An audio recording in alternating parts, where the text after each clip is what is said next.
What a joy that you have found us for this podcast. How exciting it is to think that this spiritual message is going out to people around this planet. Whether your life is working at a peak level or whether it can use some enhancement, have I got the message for you today. So get a piece of paper, get ready to take notes, call a friend, have them watch this podcast also. Then you too can have something to talk about and take it to a deeper level. So enjoy. Here we go.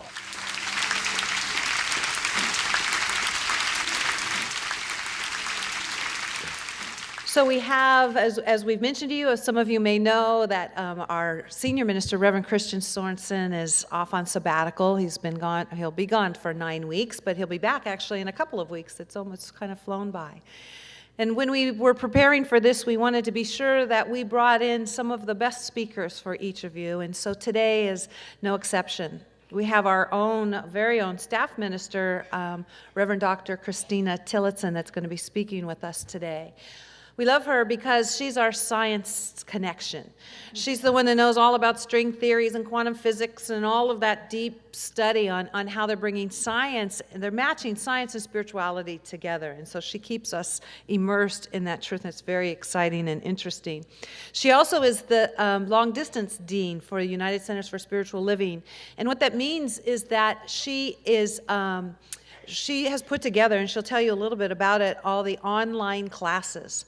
So this teaching and these classes that we have reach all over the planet. In fact, it's been in many different countries and many different students, and for those individuals that don't have a spiritual center near them that they can connect with, can actually immerse and take these classes. And so we're really excited about the work that she's done, and just single-handedly, basically, and taking this out into the world. We're excited to have her here at Seaside, so please give her a very warm welcome, Reverend Dr. Christina Tillotson. There we go. Good morning. It's an honor to be here at my home church community to share some things with you. So last week, Reverend Nirvana Gale spoke about the alchemy of abundance. And what I've noticed that on this physical plane, people have issues with money, people have issues with relationships, people have issues with health and well-being, and of course all the issues we have are just stem from a sense of separation from God, because of course the Bible says that in God we live and move and have our being, so we can't possibly be separate. But sometimes on this human form we have these ideas that we're separate, and we also do that same thing with time. So today I'm going to talk about time, and I thought it was a timely time to talk about time because next week, much to my consternation, daylight savings time ends, and it's very interesting to me that sometimes all of us think that there is not enough time. There's not enough time, especially as these holidays are starting. How many ever think that as the holidays start? How many have ever said to yourself that you wish there were more hours in the day? Like me, I must say I'm guilty too. How many of you have ever awakened on your birthday and thought, oh my gosh, I can't believe I'm here another year. Oh, woe is me. How many have thought that? And how many have thought, that oh my gosh, I haven't done all the things I need to do on this planet, and here's how old I am? Anyone thought that? I think that occasionally, and I used to think that a lot before I got into religious science, but even after I got into this teaching, I thought about it a little bit until I got widowed, and after I got widowed, I just now, every single birthday, it's such a blessing. I'm so blessed to be here on this planet. And I'm so grateful to be here another year. And I'm so grateful for every second to be on this planet because we get to be here in this time and space as expressions of God playing in this planet, in this universe, and what a blessing that is. So how many of you have ever thought, like me, that you're working so hard and you're always so busy and you're doing so many things that that's a really good thing? That it's a righteous thing to do, that I'm a really good person because I'm so busy I don't even have time for myself? Anyone ever thought that? I have. So today's about changing some of those perceptions about time, because the truth is, as Reverend Tammy read this morning, there's no time or space in God. There's no time in God. There's no past, present, or future in the infinite, and all the great mystics have been teaching that for thousands of years. And actually the quantum physicists are now saying, by the way, I really didn't want to talk about science today, but I can't help myself. Sorry about that. So you're going to get a little science today too. But even now the quantum physicists are saying that everything truly is happening on a quantum level all at once. Everything that's ever happened in history is happening right now. Anything that ever happened, will happen, is happening right now. And that we humans had to create time so that we don't go crazy, so that we can live in this linear path of time so that everything doesn't all happen at once, or we would be on sensory overload. And again, all the mystics have been saying this for thousands of years. The Mayas had this weird idea about time, though. They thought that they had to have blood sacrifice, that they actually had to kill somebody to make the sun come up. But since time is infinite, you don't have to do anything to make time go. It just goes. It just flows, because there's no time or space in God. And the ancient Hindus said that the ultimate consciousness is always present everywhere. It is beyond space and time. And even before the Hindus, back in India, when they had the Vedas back in about 8,000 years ago, in the lovely PBS series, The Cosmos by Carl Sagan. How many have seen that? He talks about in the Vedas how they said that the Brahma dreamed the universe into form. And every Brahma year is 8.4 billion years. And after 100 Brahma years, the universe disappears. And then the Brahma goes into 100 Brahma years of sleep and then dreams another universe into form. And what's really interesting to me is that the scientists nowadays are proving what the mystics have been saying for thousands of years. And what the cosmologists are saying now is that time didn't start with our Big Bang 13.7 billion years ago. That time always was, time always will be, and that our Big Bang started what we might perceive as time, but our Big Bang isn't the only Big Bang that ever was. What they are saying now is the same universes that continue to be created in the Vedas. They're saying that each universe is this big, huge membrane, and our Big Bang started when our membrane crashed into another universe, and this is happening constantly, on and on and on. Isn't that amazing? So you can say, okay, so that's cool. So our universe is 13.7 billion years. By the way, if you wanted to count up to 1 billion, it would take you 32 years if you started right now. But so what does that have to do with me? Who cares? Who cares? But what that has, the way I think about it is that when I get upset about getting a little bit older or worrying about what I'm going to do tomorrow and do I have enough time to do all the things that I have to do, and I remember that it took 13 billion years of evolution for me to be here on this planet.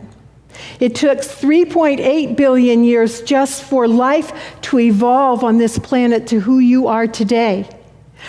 3.8 billion years ago, there were all these little primordial cells, and they all got together. They were guided to get together and start creating more and more complex organisms, so that 3.8 billion years later, the essence that is you can come into this earth suit body and play here on this earth. Isn't that amazing? Wow. So when I get worried about time, I think, wow, tomorrow, and I don't have another hour, but it took 13.7 billion years for me to get here. I mean, that's pretty amazing. And we have these earth suits that we have, these cells went together and created the 50 trillion cells that are in these earth suits, these bodies that allow our essences to come and play on this planet. You know how much a trillion is? If you started counting now, it would take 32,000 years to get to a trillion. So that's how miraculous life is here and now on this planet. And sometimes the things that we do with our time and the way that we look at time, it's all about agreement and it's all about perception anyway. We might as well just enjoy it instead of being upset about it. And the truth is, time is all about agreement. Last week, Reverend Nirvana talked about money, and money's an agreement, and it does grow on trees, by the way, or at least flax bushes, but that's a whole other talk. But time's an agreement, and even looking at daylight savings time, next week when you turn your clocks back, the sun's only going to rise a little bit later, not an hour later. We just agree. And if we were back in the olden days and we had sundials, and we had our sundial in Encinitas, and over in Julian they had the same sundial, and we said it was noon in Encinitas, the sundial would show something different over in Julian just because of the way the sun is. So time is just an agreement. We just agreed that this is what time it's going to be. And it's really interesting to me in doing research for this talk to realize that time was not even uniform in this country until 1883. And the only reason they agreed upon what time it really was, and the different states and counties didn't have different times, was because of the railroads. And the railroads needed to know that you're all going to get on the train at the same time and have schedules. And that's when this whole country started agreeing about time. Now, how they ever got the Constitution written without those agreements is beyond me, but they managed some way or other. And in this country, the time that we have now that we agree upon with all these time zones was not made the law of the land until 1919. 1919, not until 1919. I think that's pretty amazing myself. But even being here, time's an agreement. Even being here, I have weeks worth of stuff I'd love to tell you about time.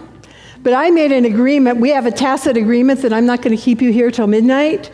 So we have a tacit agreement that I will end at a certain amount of time, and that's an agreement too. So time's an agreement. Time's also a perception. In religious science, if you've taken any classes or if you've been around, you know that all the things we perceive is how our lives turn out, and our belief systems are how our lives turn out, and what we see and how we see things is what our lives look like. How many of you have ever been in the middle section of a plane for 3 hours, and it was the longest 3 hours that you ever had in your life? I've done that. But then when I teach my classes online with my online students, when I started teaching them online, they said, well, how can you be on the computer for 3 hours? But the time goes so fast that we actually go overtime because it's so engaging. We are truly here in the now. So when we're enjoying life and we're enjoying what we're doing, we perceive the time is going faster. I've had some interesting experiences about the perception of time. Way back in 1995, my late husband and I were living in Virginia, and I was teaching classes at the church there, and I was just a practitioner then, but I was working for a nonprofit organization that was putting internet in schools. And that was at the very beginning of the internet, and the internet's really metaphysical, by the way. You've got all these ones and zeros that come to your computer, and then they go out into cyberspace, but that's another talk someday.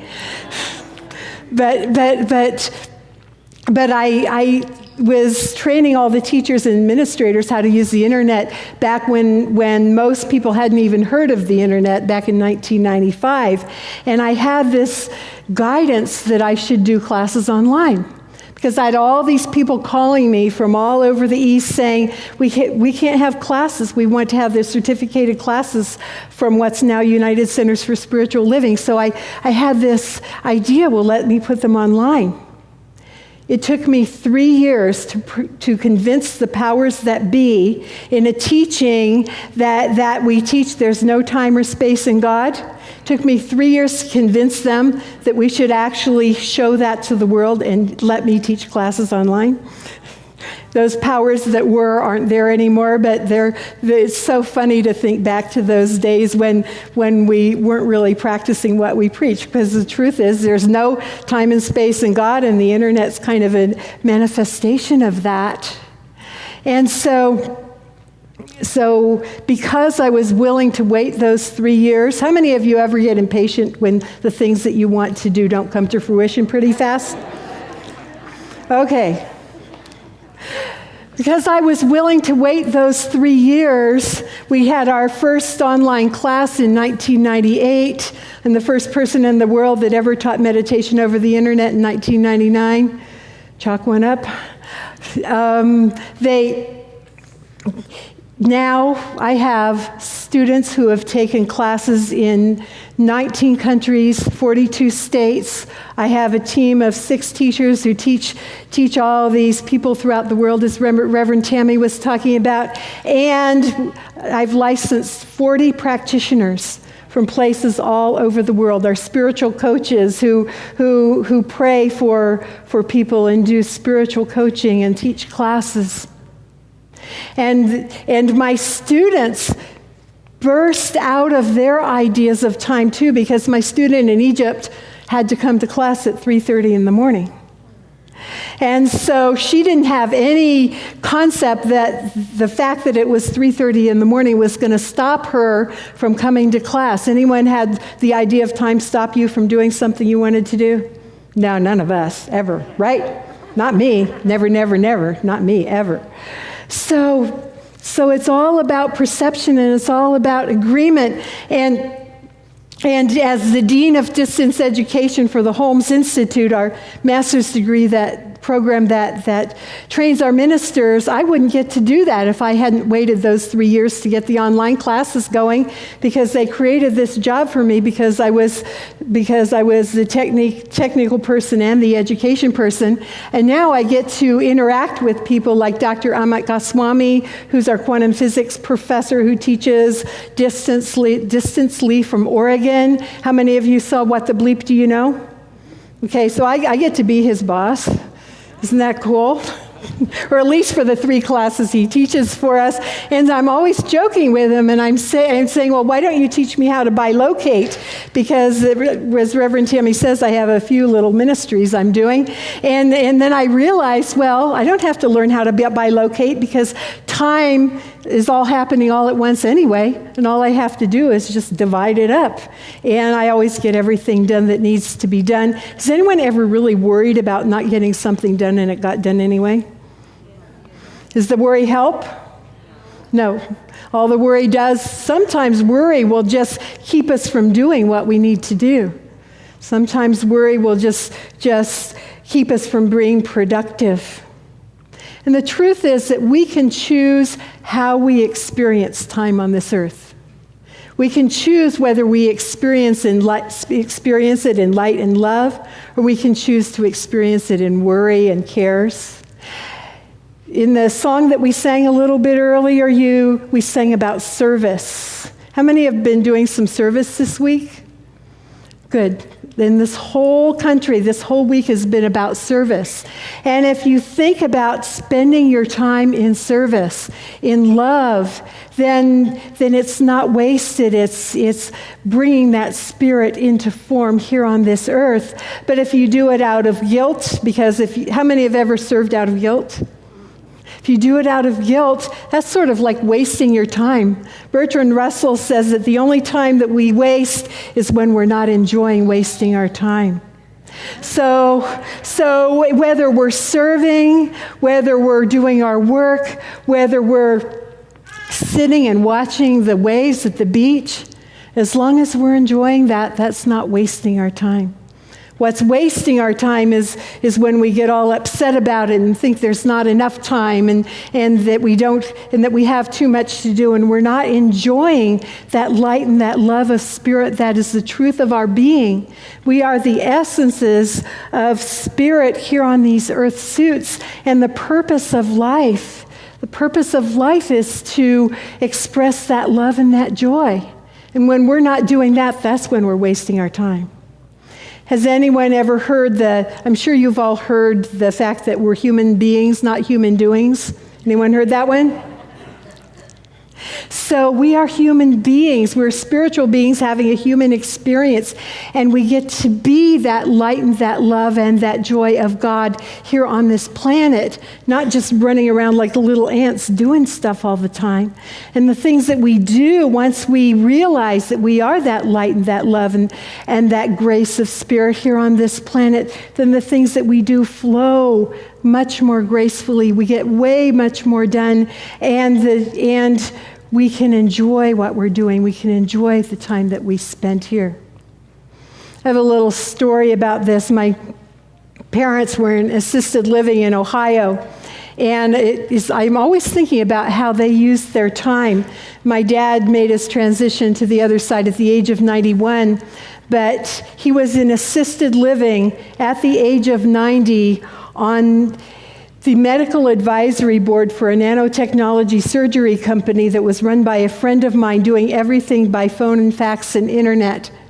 And so, but he didn't choose that because he thought he had to do it. He chose that out of love, because he was a doctor and he wanted to stay in the medical field. And even from assisted living, he could do that and express that love and his joy in life from there. Now, my mom's still in assisted living, and she can't even get up and walk from her recliner by herself. So she's an example of just being. She is that light of love, of Spirit on earth in this little facility out in Ohio. All the aides love her. She can't go out to visit anybody, but they all come to visit her because she just radiates that light and that love of being that Spirit that she is.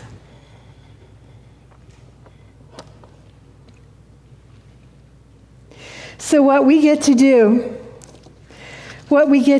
is break out of our old ideas of time so that we can live that light and love and joy of Spirit on this earth. And my favorite cosmologist is Joel Primack.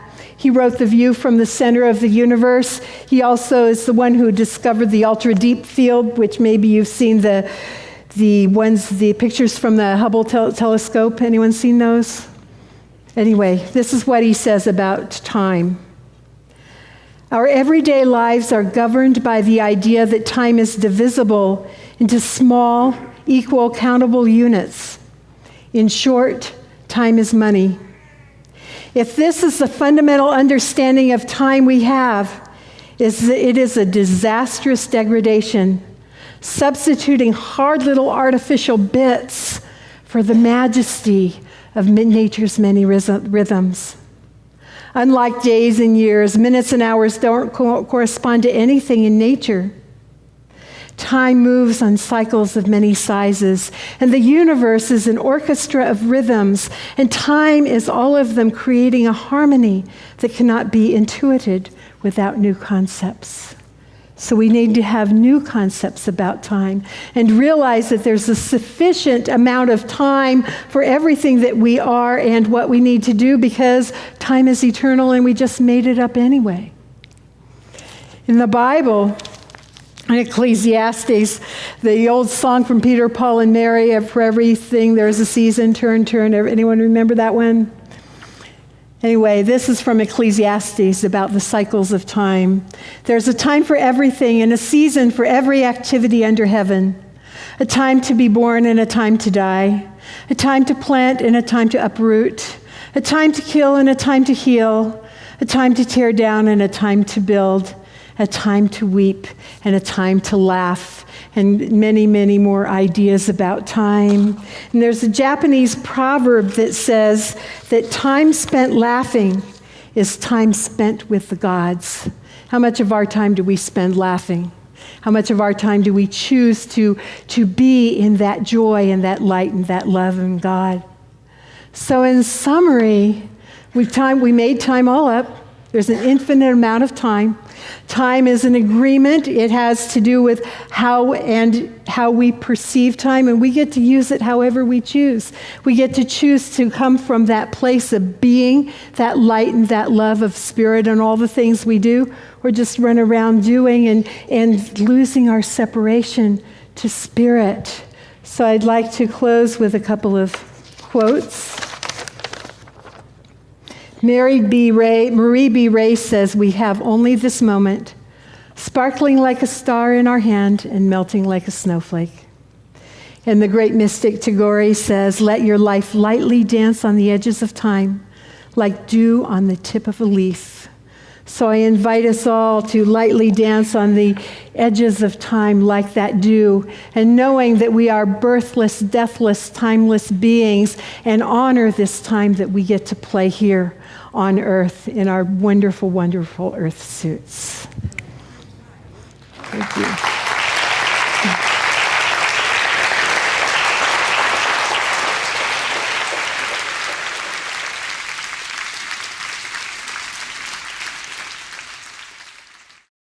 Again, with a lot of heart and soul and passion. Divine love through me blesses and multiplies all that I am, all that I give, and all that I receive. I am prosperous now.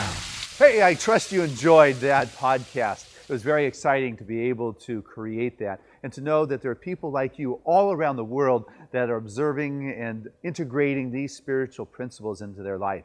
And so if you enjoyed it, what I'd like to do is encourage you to tell a friend or bring several friends together and watch another one of these podcasts, and then afterwards take some time to talk about the spiritual principles, to talk about the stories and what significance they have and relevance they have in your life.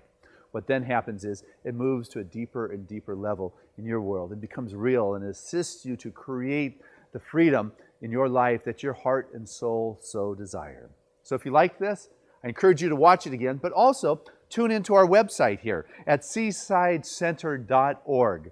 There, you can get some of my written material and take a look at it. You can read some of my spiritual prayers. You can even go to our online bookstore and order some of the books.